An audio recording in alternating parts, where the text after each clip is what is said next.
Jadi ada beberapa faktor yang menentukan lansia yang berhasil. Bagaimana mereka mencapainya? Yang pertama adalah kepribadian. Memang setiap orang memiliki kepribadian yang bisa jadi sama, bisa jadi juga berbeda.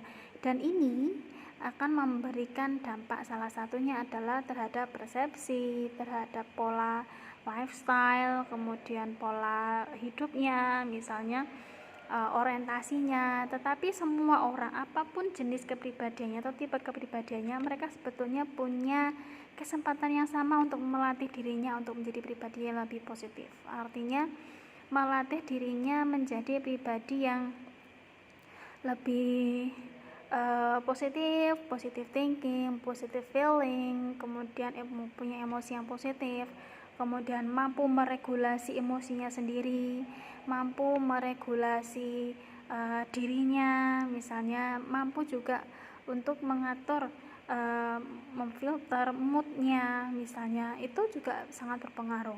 Kemudian karakternya, mengenal dirinya, seberapa seseorang mengenal dirinya itu sangat penting. Ketika saya ini tipe pemarah, maka dia bisa berlatih untuk skill mental skill untuk mengelola marah. Jadi kalau saya nggak bisa disuruh marah, nggak bisa di-stop dari marah-marah misalnya. Kalau begitu dilatih polanya supaya kalau marah jadi harus gimana, apa yang harus dilakukan, skill apa yang perlu diketahui, misalnya begitu. Itu jadi ada skill regulasi marah, misalnya skill untuk mengelola marah. Jadi kalau ini saya marah, next apa, nah itu yang perlu dikelola. Baru nanti pelan-pelan yang lainnya juga. Kemudian positive feeling, bagaimana membuat perasaannya menjadi positif, dari awalnya negatif menjadi positif, atau supaya tidak terjangkit negatif feeling, bagaimana caranya. Nah, ini sebetulnya cara-cara yang sangat mungkin untuk dikembangkan dan sangat mungkin dipelajari apapun tipe kepribadiannya. Itu. Kemudian yang kedua adalah kepuasan hidup. Ya, individu sebelum memasuki masa lansia sebelum usia lansia, ketika mereka merasakan kepuasan hidup, mereka akan cenderung lebih mudah mengembangkan pengelolaan diri yang positif, sehingga dari situ nanti akan memudahkan mereka untuk memiliki yang namanya well-being yang lebih baik. Karena well-being itu bukan diperoleh begitu saja jatuh dari langit gitu, enggak ya. Itu sebetulnya bisa dilatih untuk mendapatkan perasaan sejahtera, merasa damai, merasa cukup, bersyukur. Itu adalah positif feeling yang itu adalah bahan baku untuk membangun yang namanya well-being. Saya cukup, Allah sudah mencukupkan saya, Allah sudah pasti menjatah nikmat untuk saya, Allah sudah memberi saya rezeki, sehingga seharusnya kita tidak punya alasan untuk gelisah dengan rezeki kita, karena Allah sudah atur. Rezeki itu kalau rezekinya untuk si burung pipit misalnya, ya nggak akan nyasar untuk burung elang. Apa yang menjadi rezekinya burung elang tidak akan menjadi rezekinya sapi, karena masing-masing sapi, masing-masing elang itu sudah dijatah, sudah dikasih. Sehingga istilahnya kita pun hanya diam sendiri, itu pun ya rezeki itu akan datang. Rezeki bisa bernafas misalnya, itu akan terus datang. Tetapi ada juga rezeki kita harus jemput bola, kerja misalnya, melakukan sesuatu, melakukan usaha, ada upaya, ada ikhtiar. Jadi sebelum pasrah harus ada ikhtiar. Nah, harus jadi ada apa di balik ketawakalan itu ada serangkaian usaha juga. Dan dengan orang berusaha itu seharusnya mereka, ini loh saya sudah berusaha, Allah yang akan kasih hasilnya. Jadi persepsi itu sangat penting untuk membentuk yang namanya well-being, karena banyak sekali persepsi negatif itu yang kemudian justru menghancurkan well-being sendiri. Kenapa ya saya selalu sakit-sakitan, kenapa selalu saya pusing, kenapa saya selalu punya teman yang menjengkelkan. Hello, di mana-mana namanya teman itu selalu ada yang bikin jengkel dan ada yang enggak, selalu begitu. Kita mau hidup dimanapun seperti itu. Kenapa saya selalu punya tetangga yang jahat? Oh iya, benarkah? Dalam sederet dari rumah kita ya sederet itu, benarkah semuanya jahat? Berapa yang jahat? Oh, yang jahat 2 dari 19. 2 dari 20 orang yang jahat. Kan hanya 2. Kenapa jadi kita menjudge orang yang jahat itu semua teman saya jahat, padahal yang jahat hanya 2? Berarti yang 18 kan nggak jahat kan? Jadi banyak sekali well-being itu yang terpecahkan, pecah hancur hanya karena hal-hal yang bersifat negatif tadi. Makanya memiliki persepsi yang baik, persepsi yang positif itu menciptakan positive thinking dan positive feeling tadi, sehingga memunculkan emosi yang positif juga. Maka akhirnya memunculkan yang namanya well-being. Jadi well-being itu nggak bisa tiba-tiba muncul. Kalau ingin dimunculin bisa. Nah, kemudian inilah pertanyaannya. Mereka yang dari sedari mudanya mengembangkan kemampuan skill untuk mengelola hal seperti ini, mengelola lingkungannya, mengelola pikirannya, mengelola persepsinya, mereka akan terbiasa untuk terbiasa melakukan itu, sehingga akan merasakan yang namanya kepuasan hidup. Toh Allah sudah saya kasih, apa sih yang saya minta, yang saya butuhkan, semuanya sudah Allah kasih. Berarti Allah itu beneran sudah menepati janjinya. Sekarang tinggal saya yang ngasih janji kepada Allah. Kan kita sudah janji mau beribadah, jadi habiskan waktu untuk beribadah, bersyukur. Akhirnya dari situ nanti kita akan menghilangkan kesedihan, menghilangkan jengkel, menghilangkan marah, sehingga akan terbiasa merasakan kepuasan hidup. Bersyukur, gratitude itu penting, sehingga kepuasan hidup. Mereka yang terbiasa dari sedari muda itu mengembangkan hal-hal yang positif tadi, sehingga merasakan kepuasan hidup, itu cenderung menjadi lansia yang seperti itu juga. Jadi lansia, kalau kita sekarang menjumpai kok mbah itu begini ya, kok si mbah itu begitu ya, misalnya, itu adalah cerminan masa mudanya, apa yang mereka lalui di masa muda. Jadi orang tua itu adalah cerminan masa mudanya. Masa muda seseorang itu mencerminkan masa kanak-kanaknya. Jadi untuk mendapatkan orang tua yang bahagia, maka dia harus menjadi orang muda yang bahagia. Orang muda yang bahagia caranya dengan apa? Dengan remaja yang bahagia. Remaja bahagia caranya dengan apa? Anak-anak yang bahagia. Sehingga kita perlu mengkondisikan anak-anak untuk selalu bahagia. Bahagia itu bagaimana? Bahagia itu tidak selalu karena harta ya. Bahagia karena bersyukur, bahagia punya teman yang baik, sehingga memiliki teman yang baik itu sesuatu yang penting. Seperti itu. Jadi kepuasan hidup tadi itu penting, dan kepuasan hidup itu cenderung dekat sekali untuk mendapatkan yang namanya kebahagiaan. Orang yang bahagia cenderung itu memiliki hal-hal yang memuaskan dalam hidupnya. Dan puas itu karena apa? Puas itu subjektif. Puas itu subjektif artinya apa? Kepuasan pada satu individu berbeda dengan kepuasan bagi individu yang lain. Mungkin ada yang puas setelah pokoknya saya bersyukur dengan semua yang saya punya, itu namanya puas. Kemudian ada yang lagi puas itu ketika saya sudah menyelesaikan apa yang menjadi kewajiban saya, itu saya puas misalnya. Ada lagi yang puas itu kalau saya sudah ada orang yang merasakan manfaatnya dari hidup saya, itu baru saya puas. Jadi antara individu satu dengan yang lainnya kepuasannya bisa jadi berbeda-beda. Kembali lagi, ini ada hubungannya dengan tipe kepribadian yang masing-masing. Ada yang puas itu kalau dihargai semua orang misalnya, tapi kalau nggak dihargai gimana? Saya nggak puas. Nah akhirnya kan kepuasan itu bukan tergantung pada orang lain, tetapi kepada apa yang kita. Jadi puas itu seperti kita punya stiker. Ini saya dikasih makanan, bahagia, terima kasih. Nah merasa puas. Ketika orang makasih udah dibantu, kita jadi orang yang bersyukur karena berguna atau bermanfaat bagi orang lain, kita merasa puas. Dan orang yang puas mendapatkan kepuasan dari hidupnya cenderung mudah untuk mendapatkan kebahagiaan. Dan ini berlaku sebaliknya. Orang yang susah bahagia biasanya karena mereka susah untuk merasa puas. Kurang aja, gini kurang, gitu kurang, orang lain kurang, saya sendiri kurang, terus siapa yang nggak ada yang kurang, semuanya kurang terus. Jadi Ini semuanya skill mental yang sangat bisa dilatih siapapun, usia berapapun, mulai anak-anak sampai orang tua. Jadi merasa puas melihat segala sesuatunya itu dengan mata yang cukup. Mata yang cukup itu bagaimana? Mata yang tidak selalu, jadi lihat anaknya sehat, puas, lihat istrinya sehat, puas. Enggak, apakah istrinya harus cantik? Yang penting sehat dulu, nanti baru cantik. Nanti kalau dicantik, kalau nggak sehat tetap aja nggak cantik. Jadi lihat istrinya sehat, puas, lihat rumahnya masih tetap berdiri, puas. Ya, lihat oh hari ini dapat rezeki, puas. Akhirnya akan lebih mudah mendapatkan kebahagiaan, dan ini dilatih. Karena orang muda yang terbiasa pernah mendapatkan kepuasan hidup cenderung lebih mudah untuk bahagia. Kemudian indikator berikutnya adalah mereka juga menjaga diri dari hal-hal yang mencelakakan. Menjaga diri dalam mencelakakan, sehingga jangan mancing-mancing kecelakaan. Nah, maksudnya seperti itu, berikhtiar.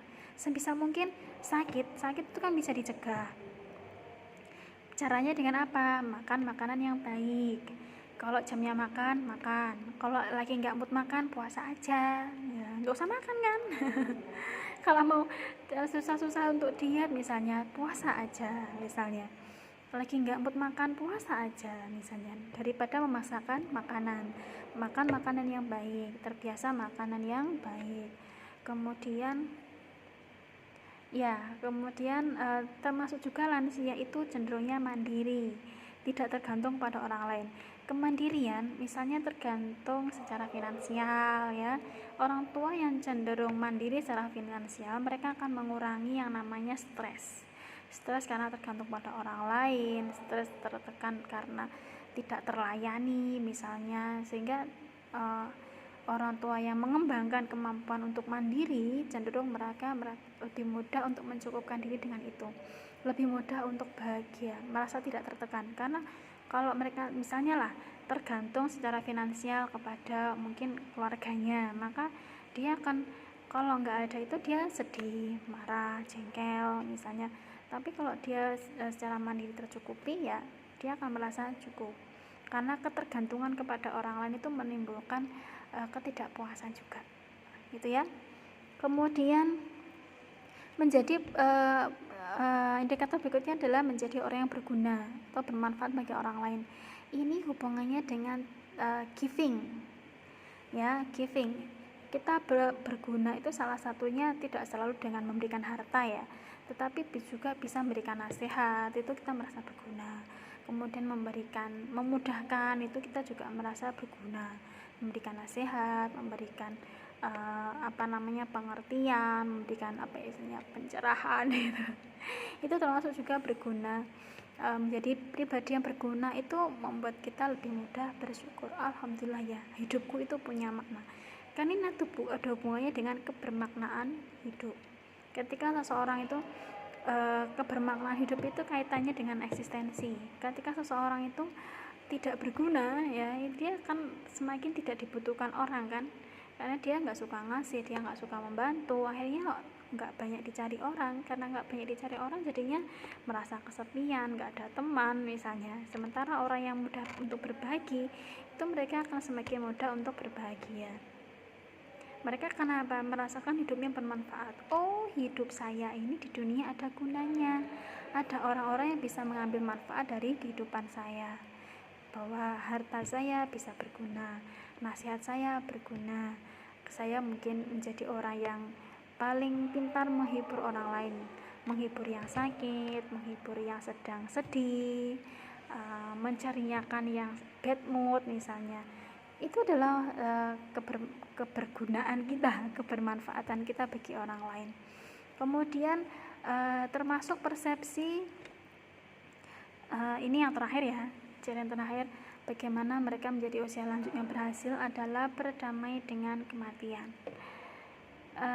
Bagi kita yang masih muda mungkin terasa kematian itu jauh ya, walaupun kita mungkin melihat berita, mungkin ada orang usia berapa sudah meninggal, entah karena kecelakaan, entah karena sakit, entah karena penyakit misalnya, entah karena hal-hal yang tidak terduga termasuk kecelakaan ya itu ya.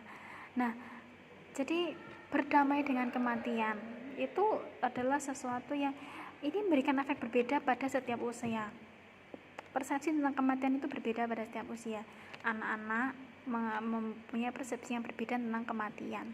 Orang dewasa juga begitu, orang tua juga begitu. Apalagi orang tua kan istilahnya ibarat umur usia itu matahari terbit sampai matahari tenggelam. Jadi kalau sudah senja, dekat-dekat maghrib gitu kan, orang itu kan juga kayaknya waktu saya sudah dekat nih. Nah, ada kan seperti itu.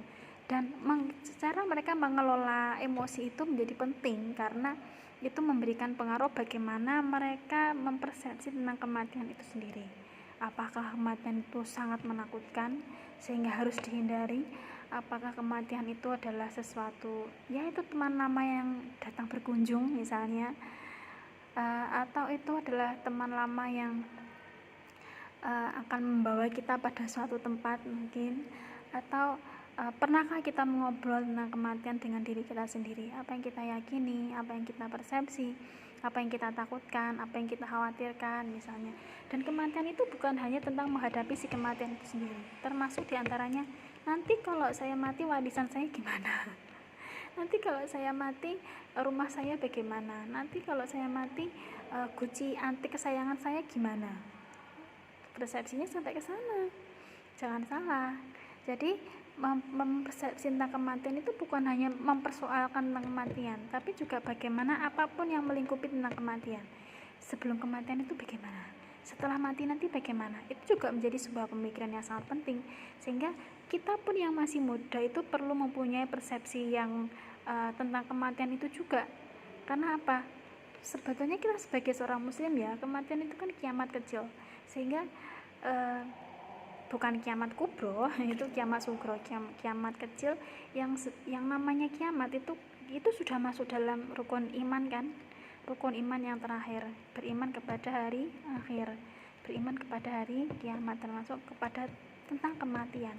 Jadi tentang kematian itu kaitannya dengan keimanan itu luar biasa. Karena apa? Semakin kita mengerti tentang kematian, kenapa sih orang itu mati? Karena orang itu hidup. Kenapa sih orang itu mati dan apa maknanya mati? Mati itu berarti kembali kepada Allah.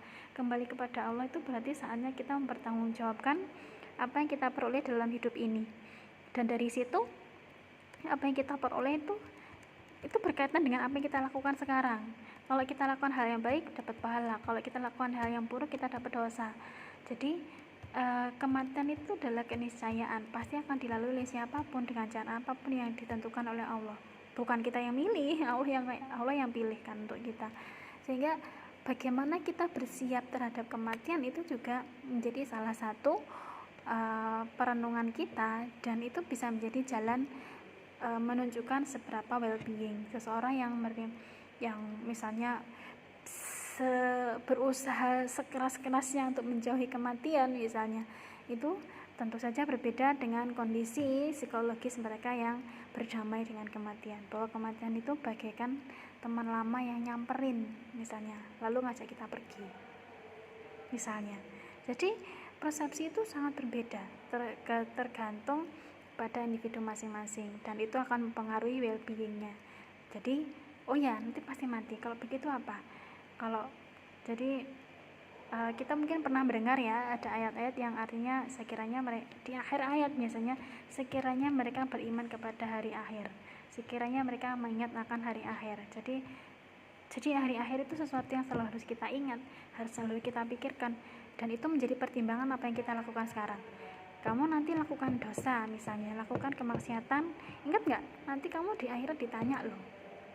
Jadi jawaban kamu nanti apa? Nah, persepsi kita tentang kematian seperti itu, dan itu akan menentukan bagaimana seseorang ya, persepsi seseorang tentang kematian itu akan menentukan bagaimana dia akan menjalani hidupnya. Jadi ada beberapa faktor tadi yang menjadikan menjadi usia lanjut yang berhasil ya. Well-being itu sesuatu yang penting. Well-being itu kalau kita sebagai muslim mungkin bisa berkaca pada surat Al-Fajr di ayat terakhir ya. Ya ayat Tuhan nafsul mutmainnah. Jadi yang dicari adalah yang nafs yang mutmainnah, jiwa yang tenang. Jiwa yang tenang itu sudah nggak khawatir nanti Allah bagaimana, nanti orang-orang bagaimana, nanti alam ini jadi apa, nanti saya gimana. Enggak. Jiwa yang tenang. Jadi jiwa yang tenang. Ya ayat Tuhan nafsul mutmainnah, irji'i ila rabbiki, kembalilah kepada Tuhanmu, radiyatan, dengan ridho, marandiyah, dengan jiwa yang ridho dan diridhoi. Nah, sebagai jiwa yang ridho kepada Allah, ridho dengan semua ketentuan Allah, dan beriman kepada qada dan qadar, itu kan salah satu bentuknya tadi, beriman kepada Allah. Jadi iman kepada Allah itu ternyata sangat dekat dengan kehidupan kita sendiri sehari-hari. Jadi semakin kita merenungkan ke sana, sebenarnya pilar-pilar keimanan kita setiap hari kita temui. Kita ketemu. Jadi orang ketika kita dengar orang pengumuman, innalillahi, Pak siapa, Bu siapa telah kembali kepada Allah misalnya, itu berita lelayu seperti itu, ya itu sebetulnya seyogianya itu menjadi pengingat bagi kita bahwa kematian itu nyata, kematian itu ada, dan berikutnya apa yang harus kita lakukan misalnya. Ya tentu saja itu semuanya kalau kita mau menggunakan itu sebagai pengingat kita, itu kita semakin termotivasi untuk melakukan, ayo ngaji yang lebih banyak, ayo tilawah Al-Quran yang lebih banyak. Karena apa ya, Al-Quran itu yang nanti menjadi cahaya kita di alam kubur. Nah kalau kita jarang-jarang ngaji, jarang-jarang baca Al-Quran, ya dapat cahaya dari mana? Ya silahkan bergelap-gelap ria. Seperti itu. Jadi keimanan menjadi nafsu yang mutmainnah itu menjadi sesuatu yang benar-benar diusahakan, dan itu target kita, ya, menjadi jiwa yang tenang, sudah nggak ada khawatir, tidak ada gelisah, terima kepada Allah, pasrah kepada Allah, semuanya dari Allah dan semuanya akan kembali kepada Allah. Seperti itu. Jadi well-being itu seperti itu, tidak ada kekhawatiran, itu namanya well-being. Itu saatnya kita merasa damai, merasa cukup, tidak perlu apa-apa lagi, ya itu namanya well-being.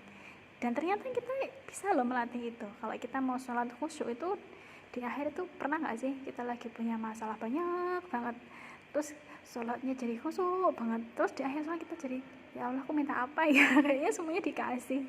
Akhirnya ya itu perasaan well-being salah satunya seperti itu. Itu ya saya kira tentang well-being dan tentang usia lanjut yang berhasil.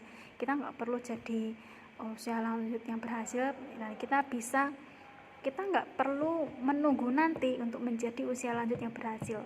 Ya, untuk menjadi usia lanjut berhasil kita harus punya kepribadian positif, ya, kemudian memiliki kepuasan hidup, bahagia, kemudian menjaga diri dari berbagai kecelakaan dan penyakit misalnya. Itu bisa kita mulai dari sekarang. Bahkan kita yang muda-muda, kita yang terbiasa positive feeling, nanti pun ketika masalah insya Allah terbiasa juga untuk memiliki perasaan yang positif. Itu dulu materinya pekan ini.